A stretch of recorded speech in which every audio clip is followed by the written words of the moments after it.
Hi everyone, welcome back to my channel. আজ আমি আপনাদেরকে তৈরি করে দেখাবো নিরামিষ এঁচোড়ের কোরমা রেসিপি। এই এঁচোড়ের কোরমা খেতে কিন্তু দুর্দান্ত লাগে। যদি কখনো বানিয়ে না খেয়ে থাকেন অবশ্যই একবার ট্রাই করেন, এইভাবে দুর্দান্ত লাগে খেতে। আর যেহেতু এখন এঁচোড়ের সিজন, অবশ্যই ট্রাই করতে পারেন। আর এই এঁচোড়ের কোরমা কিন্তু খুবই সাধারণ উপকরণ দিয়ে তৈরি করে নেওয়া যায়, যেগুলো আমাদের রান্নাঘরে সবসময় থাকে। তো কিভাবে তৈরি করা হয় এঁচোড়ের কোরমা, চলুন দেখে নেওয়া যাক আমার আজকের এই ভিডিওটিতে। আজকের এই রান্নাটা শুরু করার আগে এখানে 20টার মতো কাজু বাদাম ভিজিয়ে রেখে দিলাম, পরে পেস্ট করে নেব। এই রেসিপিতে লাগবে এই কাজুর পেস্ট।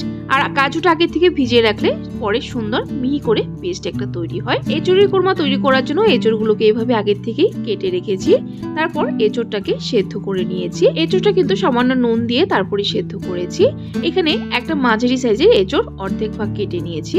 তো চলুন এখন রান্নাটা শুরু করা যাক। গ্যাসের ফ্লেম জ্বালিয়ে এখানে কড়াই বসিয়ে দিয়েছি। এর মধ্যে দিয়ে দিলাম 3 টেবিলস্পুন পরিমাণের মতো সরষের তেল। তেলটা ভালো করে গরম হয়ে গেলে এর মধ্যে আগে এঁচোড়গুলো ভেজে নিতে হবে। এখন এঁচোড়গুলো দিয়ে দিব। সো বন্ধুরা, এঁচোড়গুলো দিয়ে দিয়েছি। এখন ভালো করে নেড়ে চেড়ে এঁচোড়গুলোকে সুন্দর লালচে করে ভেজে নিতে হবে। এঁচোড়গুলো ভাজা হতে হতে চলুন একটা মশলার পেস্ট তৈরি করে নিই। এখানে একটা বলে নিয়ে নিলাম 1.5 টিস্পুন পরিমাণ জিরে গুঁড়ো, 1 টিস্পুন পরিমাণ ধনে গুঁড়ো, আর নিয়ে নিলাম 1.5 টিস্পুন পরিমাণ লাল লঙ্কা গুঁড়ো। আপনারা চাইলে কাশ্মীরি লঙ্কা গুঁড়ো ইউজ করতে পারেন কালারের জন্য। আর কোরমাতে কিন্তু হলুদ গুঁড়ো ইউজ করা হয় না। এখন জল দিয়ে অল্প একটু তারপর ভালো করে গুলে নেব। গুঁড়ো মশলাটা সুন্দর ভালো করে গুলে নিয়েছি, পেস্ট তৈরি করে নিয়েছি। তো চলুন এখন এঁচোড়গুলো দেখে নিই। এইদিকে এঁচোড়গুলো কিন্তু প্রায় ভাজা হয়ে গেছে। এঁচোড়ের মধ্যে কিন্তু সুন্দর একটা ডার্ক কালার এসে গেছে। একদম কড়া করে কিন্তু এঁচোড়টা ভাজতে হবে। দেখুন আমার এঁচোড়টা ভেজে নেওয়া হয়ে গেছে। এঁচোড়গুলোকে নামিয়ে নেব। এঁচোড় নামিয়ে নিয়েছি। এখন সেম কড়াইতে দিয়ে দিলাম আবারও 2 টেবিলস্পুন পরিমাণের মতো ঘি। কোরমাটা আমি ঘি দিয়ে তৈরি করব, আপনারা চাইলে কিন্তু তেল দিয়েও করতে পারেন, তবে ঘি দিয়ে করলে টেস্টটা একটু বেশি ভালো আসে। ঘিটা গরম হয়ে গেলে এর মধ্যে ফোড়নে দিয়ে দিলাম 1 টিস্পুন পরিমাণ গোটা জিরে। তারপর দিয়ে দিলাম 5টা ছোট এলাচ থেতো করে। এলাচটাকে 10 থেকে 15 সেকেন্ড ভালো করে সময় নিয়ে ভেজে তারপর এর মধ্যে দিয়ে দিলাম আদা আর কাঁচা লঙ্কা বাটা।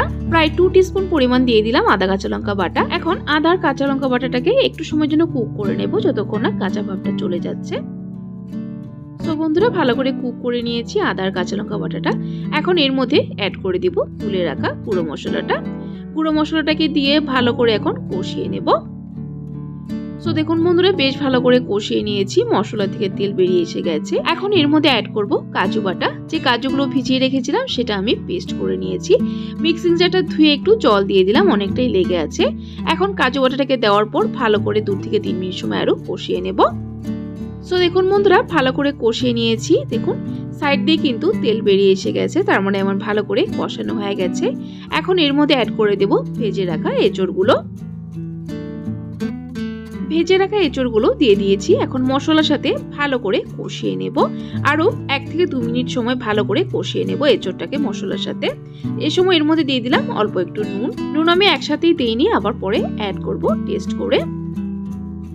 সো বন্ধুরা, ভালো করে কষানো হয়ে গেছে। এখন এর মধ্যে অ্যাড করব জল। এঁচোড় সেদ্ধ করার সময় যে জলটা ছিল সেই জলটা কিন্তু আমি রেখে দিয়েছি, সেই জলটাই আমি অ্যাড করে দিলাম। দারুণ কিন্তু ফ্লেভার থাকে এই জলটার মধ্যে, অবশ্যই ফেলবেন না। তারপর আরো একটু জল অ্যাড করে দিলাম, গরম জল অবশ্যই অ্যাড করবেন। জলটা দেওয়ার পর এখন একটা বয়েল আসার অপেক্ষা করব। সো বন্ধুরা দেখুন একটা বয়েল এসে গেছে। এখন এর মধ্যে অ্যাড করব নুন আগেও দেওয়া হয়েছে, টেস্ট করে প্রয়োজন অনুসারে নুনটা দেবেন। তারপর দিয়ে দিলাম 1/2 টিস্পুন পরিমাণ চিনি। যদি আপনারা চিনি দেওয়াটা অপছন্দ করেন তাহলে স্কিপ করতে পারেন। নুন আর চিনিটাকে দিয়ে আরো 1 থেকে 1.5 মিনিট সময় কুক করে নেব। সো বন্ধুরা, রেসিপিটি কিন্তু আমার তৈরি হয়ে গেছে। আমি আর শুকাবো না, কারণ ঠান্ডা হওয়ার পর কিন্তু বেশ ঘন হয়ে যাবে। এখন সার্ভ করে নেব। এই কোরমাটা কিন্তু ভাত, রুটি, লুচি, পরোটা সবকিছুর সাথে সার্ভ করতে পারেন। সো বন্ধুরা, আজকের এই নিরামিষ এঁচোড়ের কোরমা রেসিপিটি আপনাদের কাছে কেমন লাগলো অবশ্যই কমেন্ট করে জানাবেন। আর যদি ভালো লেগে থাকে তাহলে কিন্তু একটা লাইক অবশ্যই দিয়ে দিবেন। আরও এরকম নিরামিষ রেসিপির আপডেট পাওয়ার জন্য আমার চ্যানেলটাকে সাবস্ক্রাইব করে দিবেন। সাবস্ক্রাইব করে পাশে থাকা বেল আইকনটা ক্লিক করে অল করে দিবেন, তাহলে আমার চ্যানেলে যখনই কোনো নতুন রেসিপি আসবে নোটিফিকেশন আপনাদের কাছে পৌঁছে যাবে। আর যদি ভিডিওটি ফেসবুক থেকে দেখছেন তাহলে পেজটিকে ফলো করে দিবেন। ভিডিওটি সম্পূর্ণ দেখার জন্য অসংখ্য ধন্যবাদ। ভালো থাকবেন, সুস্থ থাকবেন।